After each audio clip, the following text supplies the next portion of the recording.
Siapa yang sangka negara yang dulu disebut terlambat berkembang di sepak bola justru jadi pemimpin baru dari sisi yang paling tidak diduga, bukan soal ranking FIFA, bukan juga soal jumlah gelar, tapi tentang kekuatan, cinta suara dan kehadiran. Hari ini kita akan bicara data-data resmi jumlah penonton laga kandang di putaran ketiga, kualifikasi Piala Dunia 2026 zona Asia, dan kamu mungkin nggak percaya, siapa yang ada di posisi puncak? Negara dengan jumlah penonton terbanyak, bukan Jepang, bukan Korea, bukan China, tapi negara yang dulu mereka remehkan, dan kita nggak langsung ke atas. Kita mulai dari paling dasar, Korea Utara, 729 penonton. Negara ini dikenal tertutup, bahkan dalam urusan sepak bola. Korea Utara hanya mencatat 729 penonton sepanjang putaran ketiga, bukan karena fans mereka tidak setia, tapi karena semua laga dimainkan di tempat netral, tidak ada stadion kandang, gak ada dukungan, langsung dingin, sepi, dan tanpa atmosfer. Tapi bahkan dari stadion nol itu, kita sudah bisa melihat kontras besar yang akan terjadi. Sekarang mari kita naik satu level ke tim yang bermain di tengah perang dan ketidakpastian. Palestina 1952 penonton. Konflik tak hanya mengganggu politik, tapi juga sepak bola. Palestina terpaksa berpindah-pindah stadion, dan total hanya 11.000 penonton yang hadir dalam semua laga kandang mereka. Tapi ini bukan soal jumlah, melainkan simbol perlawanan dan harapan. Dan dalam sepak bola mereka tetap berdiri. Dari wilayah konflik, kita beralih ke negeri superkaya, yang justru punya angka mengejutkan rendah. Aneh tapi nyata, Uni Emirat Arab, 555 penonton, salah satu negara terkaya di dunia, stadion megah, fasilitas terbaik, tapi dukungan penonton jauh di bawah ekspektasi. 5.000 penonton, dari semua laga kandang mereka, kurang dari satu laga GBK, dan ini membuktikan sepak bola bukan soal kekayaan, tapi soal ikatan, tapi belum cukup mengejutkan. Tunggu dulu, karena angka di negara berikutnya mulai menyentuh batas, lumayan tapi belum bisa disebut hebat. Kyrgyzstan 57655, Bahrain nanti ketiga 29, Yordania 67783. Negara ini berada di kisaran angka serupa. Mereka bukan kekuatan utama Asia, tapi selalu ikut serta. Sayangnya, jumlah penonton mereka belum jadi kekuatan seperti tim besar lainnya. Cukup menarik, tapi itu belum istimewa. Kita lanjut ke negara yang 2 tahun lalu jadi sorotan dunia sebagai tuan rumah Piala Dunia. Qatar 829 penonton, tuan rumah Piala Dunia 2022, pusat perhatian dunia 2 tahun lalu. Tapi saat mereka kembali ke kualifikasi zona Asia, jumlah penonton mereka justru merosot tajam. 809.000 penonton dalam 5 laga, kurang dari 2 laga timnas Indonesia di GBK. Ironis, bukan negara yang dulunya jadi sorotan global, kini tenggelam dalam keheningan. Stadion naik sedikit ke atas. Ada negara kuat yang sudah langganan Piala Dunia, tapi justru mulai kehilangan kekuatan tribun mereka.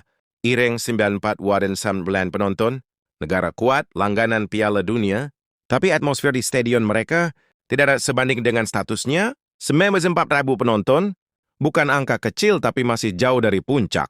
Dan kalau kita bandingkan dengan atmosfer panas GBK, jelas beda kelas. Oke, sekarang kita mendekati zona 100 ribuan. Oman Freda sudah 44 penonton. Negara yang sedang berkembang, atmosfer penonton mulai terasa, tapi masih belum jadi kekuatan utama mereka.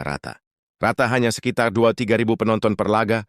Tapi bagaimana dengan negara dari Asia Tengah yang mulai dikenal karena ada generasi pemain mudanya? Uzbekistan sampai lumasan was 176 penonton, negara kuda hitam di Asia Tengah, banyak pemain muda yang bersinar, tapi stadion belum pernah terisi penuh. 15.000 penonton di 5 laga, bagus tapi belum spektakuler. Dan masih di angka yang sama, kita temui negara yang sempat dominan di awal 2000-an, Kuwait 793 penonton, punya sejarah panjang di Asia, tapi belum bisa bangkit kembali seperti masa kejayaan dulu. Penonton mereka perlahan meningkat, tapi belum jadi kekuatan besar. Sekarang saatnya masuk ke 5 besar Asia, 5 negara teratas. Tapi apakah ada yang mampu menyentuh angka 3.000? Belum tentu. Korea Selatan, 21.240 penonton. Tim elit Asia, negara dengan pemain top, seperti San Heung-min.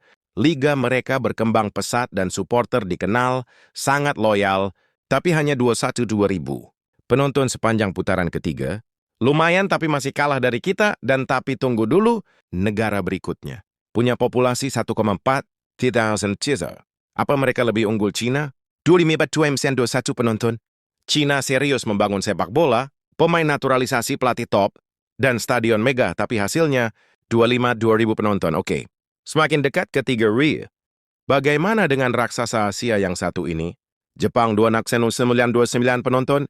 Inilah tim terkuat Asia Negara dengan skuad penuh pemain Eropa, selalu tampil di Piala Dunia. Jumlah penonton mereka 26.000, masih tinggi tapi belum bisa kalahkan 2 negara lainnya. Mari ini kita lihat siapa yang mendekati puncak selanjutnya. Irak 27.536 penonton. Irak jadi kejutan tahun ini.